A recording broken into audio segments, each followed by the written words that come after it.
ہمارے معاشرے میں بے اولاد ہونا، اسی طرح کم مال والا ہونا، یہ دو چیزیں ایسی ہیں جو کہ بہت بڑے مسائل بنے ہوئے ہیں، اور آج کل پیری مریدی عاملوں کی دکانداری اسی پہ چل رہی ہے کہ ہمارے پاس مال نہیں آ رہا ہے، ہمارے مال کی کمی ہے، کاروبار کر رہا ہوں، نوکری میں ترقی نہیں ہو رہی، بے شمار مسائل مال کے اعتبار سے، رزق کے حوالے سے بہت سارے مسائل.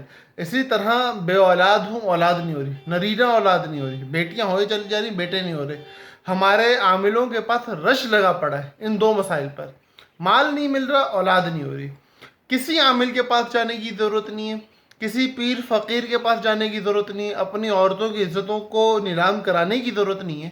خدا کے واسطے اللہ کے دین کو سیکھو، اللہ کے کلام کو پڑھو، حل مل جائے گا. اللہ پاک سورہ نوح کے اندر ارشاد فرما رہے ہیں، حضرت نوح علیہ السلام اپنی دعوت اللہ پاک کو بتا رہے ہیں. فَقُلْتُ اسْتَغْفِرُوا رَبَّكُمْ إِنَّهُ كَانَ غَفَّارًا. حضرت نوح فرما رہے ہیں میں نے اپنی قوم کو دعوت دی کہ تم اللہ سے دوستی لگا لو، استغفار کر لو. انہ کان توابا، وہ بہت معاف کرنے والا ہے. یرسل السماء علیکم مدرارا، تم پر آسمان کو بارش کی طرح برسا دے گا، موسلا دھار بارش کی طرح. اچھا، بلاغی ضابطے ہیں وہ اپنی جگہ پہ ہیں، اس کے اندر بڑے فائدے کی باتیں ہیں. وہ انشاءاللہ پھر کبھی موقع ملا اس آیت کو بیان کرنے کو تو ضرور بیان کریں گے کہ یرسل السماء علیکم مدرارا فرمایا، یرسل السحاب علیکم مدرارا نہیں فرمایا کہ بادل نہیں آسمان برساؤں گا. اس میں کیا وجوہات ہیں، کیا باتیں، وہ انشاءاللہ پھر کبھی. اس کے بعد جو فرما رہے ہیں وہ میرا آپ کا مسئلہ ہے. وہ مسئلہ کیا ہے؟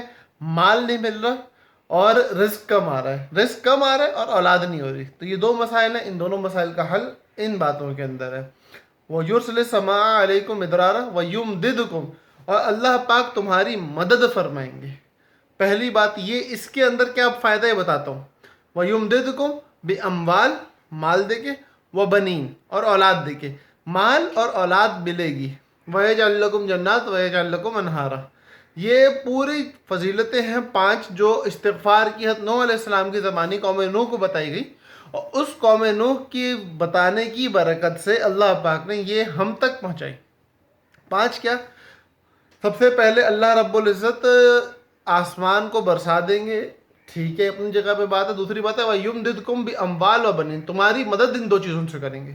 دیکھو، مال ہے، اور اس مال کے ہونے کی وجہ سے دکھ، تکلیف، پریشانی، ٹینشن، اذیت، چوری ڈکیتی اور بے شمار قسم کے دینی اور دنیاوی نقصانات بڑھ رہے ہیں.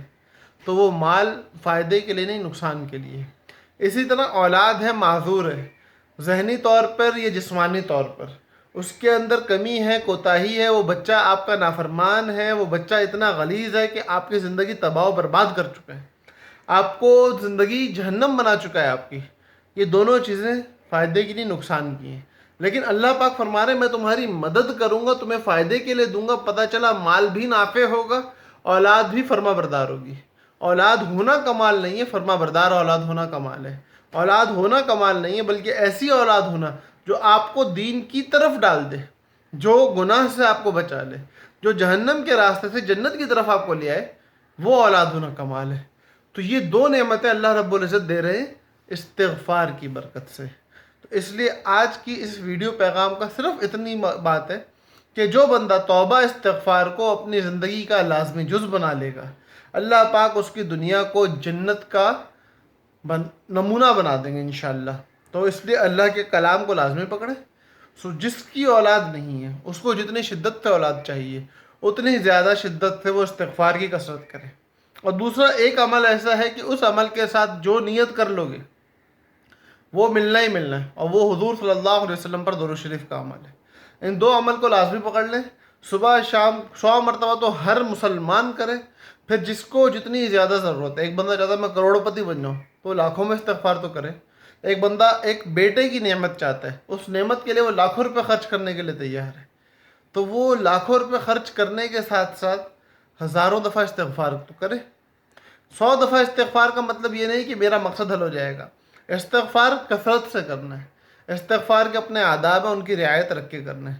انشاءاللہ ان ساری چیزوں کے اوپر الگ سے بات ہوگی. لیکن اس وقت صرف اپنے آپ کو ان جعلی پیروں سے، ان جعلی فقیروں سے، ان لوگوں سے جو آپ کی عزتوں پہ ہاتھ ڈالتے ہیں، آپ کے مال پہ ہاتھ ڈالتے ہیں، آپ لوگوں کی حیثیتوں پہ ہاتھ ڈالتے ہیں، آپ کی عزت عصمت پہ ہاتھ ڈالتے ہیں، ان سے خود کو بچائیں اور خدا کے کلام سے اپنے لیے رہنمائی حاصل کریں. اس پیغام کو اور لوگوں کے ساتھ شیئر کریں تاکہ زیادہ سے زیادہ لوگوں کو فائدہ ہو سکے. السلام علیکم ورحمۃ اللہ وبرکاتہ.